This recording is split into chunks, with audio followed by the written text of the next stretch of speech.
অনেক দিন ধরে সুপার শপে এই জিনিসটা দেখে আসছি, বাট কখনো কেনা হয়নি। তো আজকে ভাবলাম যে একটু ট্রাই করে দেখি।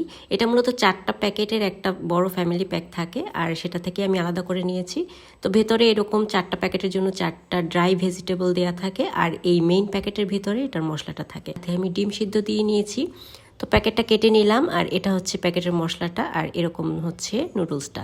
দেখি খুব বেশি ঝাল হলে আমি নিজেও খেতে পারবো না, বাট দেখি কি হয়। প্যাকেটের গায়ে যেভাবে বলা আছে আমি সেভাবেই ট্রাই করছিলাম। এটাকে বলা হয়েছে এরকম যখন বলক উঠবে, মানে একদম ফুটবে পানিটা আর কি, নুডলসটা সিদ্ধ হবে মোটামুটি, তখনই এর মধ্যে হচ্ছে মশলা এবং ভেজিটেবলটা দিয়ে দিতে। তো আমি সেটাই করলাম। এরপরে হচ্ছে আমার ড্রাই ভেজিটেবল যেটা ছিল ওটা দিয়ে দিলাম, দিয়ে একটু নেড়ে নিলাম। আমি আবার একটুখানি ক্যাপসিকাম কেটে দিলাম জাস্ট স্বাদ বাড়ানোর জন্য। তো একটু পরে হচ্ছে এটা এরকম ঠিক হয়ে আসছে, আর এরপর আমি হচ্ছে নামিয়ে একটু সাজিয়ে নিলাম ডিম দিয়ে।